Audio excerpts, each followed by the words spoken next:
Hello everyone, this is my fifth take recording today, so I'm sorry if I do seem a little bit tired while recording this. But today, I'm aware I haven't done a whole lot of videos as of late, mostly because I've had a very hectic couple of weeks. I've started year 11, which is obviously, GCSEs next spring, yay! Which will probably get cancelled due to COVID, but oh well.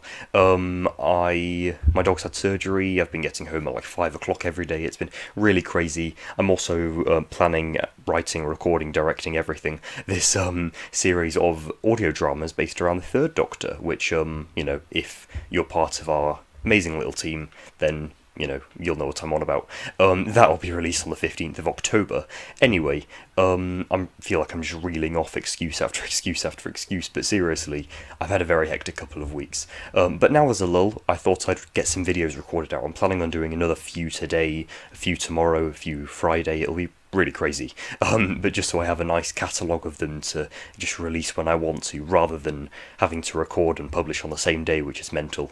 Any day. Anyway, today then I am going to be starting this huge series of videos, hopefully spanning several years, called the Weekly Classic.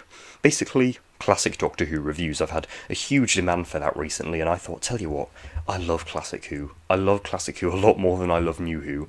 Why not review it? I genuinely adore some of these stories. So I just thought it'd be really fun to talk about it on my channel, since I haven't really.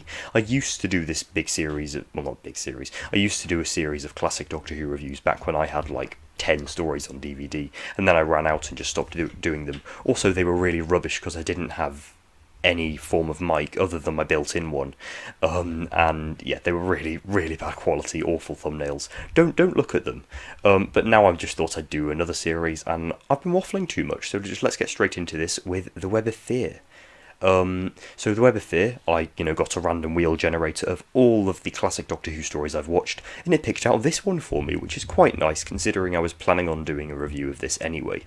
This is, if you don't know, the most recently animated Doctor Who story, as they burned loads in the 60s, and it has received quite a lot of backlash considering how bad the animation is. Like, the vast majority of people genuinely do agree that this is the worst animation yet. Maybe not as bad as the 10th Doctor ones in 2008, but we don't talk about them. So, The Web of Fear was a 6-part Doctor Who story broadcast in 1968.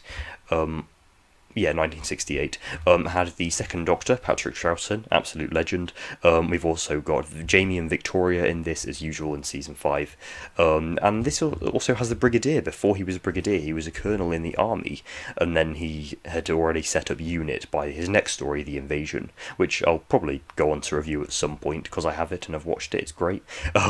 Anyway, The Web of Fear. So, I'm just going to sort of split this review into 2 segments, well, 3 now I've done this really long-winded intro. The first one being this intro, the second one being the talk about the animation, and the third being the talk about the story. So let's get on to the animation. Oh my goodness, it was awful. Like, seriously, I feel they could not have done worse. Well, actually, they could have. That's a huge lie. There are some good things about this, but the characters aren't very well designed. I think Victoria's face is very weird and stretched out, and it doesn't look like Victoria. Although it can resemble a character, it's not her. Jamie doesn't look awful, but at the end of the day, his character animation is so janky. Same with all of them. All the characters are animated shockingly poor, which is very ironic considering this is motion capture technology from the 2002. This does resemble like a PS2, PS3 game. That said, the set designs in this animation are quite good. I feel like they just spent their entire budget on that. Second Doctor doesn't look that bad compared to Victoria, but still doesn't look good.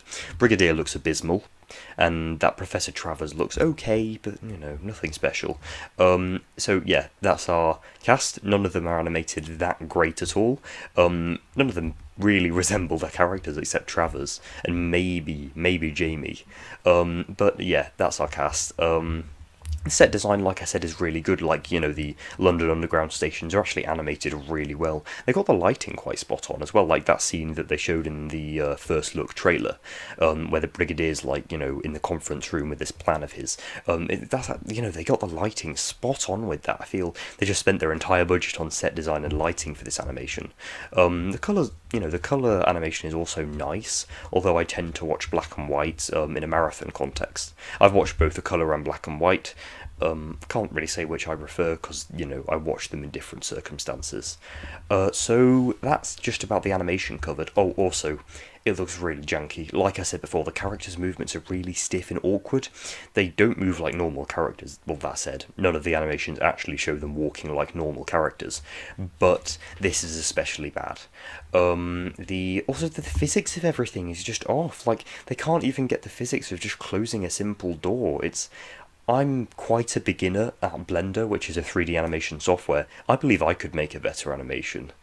There are some people who do enjoy this, I will admit. It does have some good aspects. Like I said, the set design is fantastic. They did quite well with the colour grading, unlike Power of the Daleks Standard Edition, which they just sort of slapped colour onto it. It didn't look very good. This is much more than a slapdash job, and they really put some effort into it, which I appreciate, actually. As I said, the lighting, set design is fantastic. Overall, it's a pretty bad animation, though, not one I plan on revisiting all that often.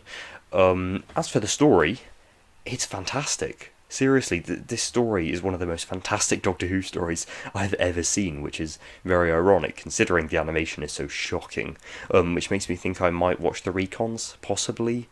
I don't know. Anyway, I've already watched this twice recently, so I don't plan on revisiting it anytime soon, even though it's quite good. Like, I'm even if a Doctor Who story is really good, I'm not going to watch it like 4 times in a couple of months, unlike the War Games, which is just amazing and deserves that. Anyway, the Web of Fear story is actually really solid. It starts with the Doctor, Jamie, and Victoria trapped in the TARDIS, and they're like trying to set the controls so they can reset the gravity from Salamander's attack. The previous story, it follows on right from that. Then they get caught in all these thick cobwebs from the Great Intelligence in space, at which point they're transported to Earth, where the Great Intelligence is using all these, abominable snowmen, like in the Abominable Snowmen or the Yeti, to basically attack everyone. They've got all this fungus that they're, enclosing them all in this, in the London Underground.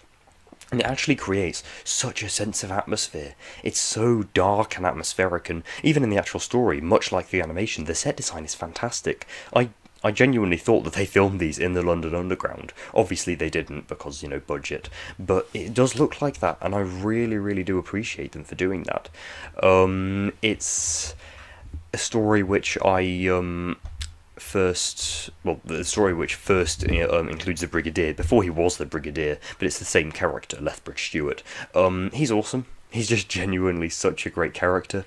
I don't feel like he fully blooms into his character in season 7, which makes sense as that's when he promoted to regular and not just recurring. Although he was still pretty good in this. All the other soldiers are fine. They're really just fodder for the Yeti to kill, and I'll get onto that fight scene in a few minutes. It is fantastic.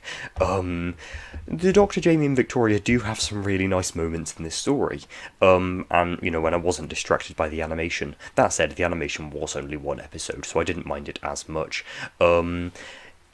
It's a story which I found was a little bit dragged out, I will admit. Some of the cliffhangers, I thought, come on. Some of the episodes, I thought they could have shortened that down to, those 2 to 1 easily. This could have been a great 4-parter, but I do think that's the fatal flaw of the 60s, making stories way too long. I've seen the recons of the Daleks Master Plan recently. Could have been a 6-parter. They did not need that many. But yeah, that's sort of a thing which happens in the vast majority of 60s stories. Way too much runtime for the plot that they're actually trying to tell us. Overall, though, it's a really solid story. The twist with who the Great Intelligence was, that guy, I can't remember his name, he wasn't actually very memorable, was really interesting. It's also a nice sequel to the Abominable Snowmen, one I haven't actually seen the recons of, or, anything like that, or the telesnaps. I'm I'm hoping that they're going to animate this next so we get some context for this story, which will be very nice. And that just about, rounds off this story. Oh, and that fight scene in episode 4, we got the music, the same music that they used a few stories earlier in the Tomb of the Cybermen, that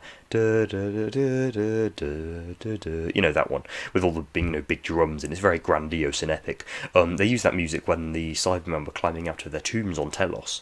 They use that music in this fight scene, and it works so well. This massive shootout between units, the army and all these yetis in the streets of London is so epic and fantastic, and I feel it's the first major huge fight scene in Doctor Who that would lay the groundwork for all these fantastic unit stories of seasons 7 through 11 really. It's such a great story. I cannot get over how fantastic this is. It's definitely a top 10, but that awful animation really does let it down and drag it down. Overall, I will give this one an 89%. I know I'm trying not to factor the animation into this because it is only 1/6 of the story. Like, that's, the majority of the story is just standard black and white, which I do quite like, and it is much better than the animation, live action always is. But yeah, I think there were a few things dragging it down, like lots of the side characters weren't very memorable. I can't really remember many of them, other than, of course, the Colonel, aka the Brigadier. It was a bit dragged out. It could have been a 4-parter. Other than that, though, it's so good. Like, the atmosphere is great, the Doctor's scientific moments are fantastic, he has some great dynamics with the companions, although he doesn't even appear in episode 2, I believe it is. It's a really solid story, 89%, and please do let me know what you think in the comments. So, this has been quite, a bit of a waffly, random video. Well, not random, because it's, the start of this huge series. Next week's story, I don't know. I'll probably spin the wheel after this and, work on a script for the video and record the next one soon. I'm ready for next Thursday, so please do tune in Thursday. I'll probably be doing videos on Saturday and Sunday to make up for this recent drought. Probably about the collection range, probably about Galaxy 4 as well, what I'm expecting, and maybe about the animations as well. Who knows? I've not really got a set plan or anything. I'm quite embarrassed to say that, but yeah. Anyway, thank you for watching, guys. Really do appreciate if you are a viewer right now. Also, if you're still here, please do consider subscribing. I would love to get to 250 by the end of this year. That was my original goal, and I think I'm going to do it. I'm on 212. Also, please do contact me on Discord at DrWen #4222 if you want to be a part of the Third Doctor Exile, a series of Third Doctor audio dramas set to release on October 15th. It isn't too late. See you on Saturday, everyone, and goodbye.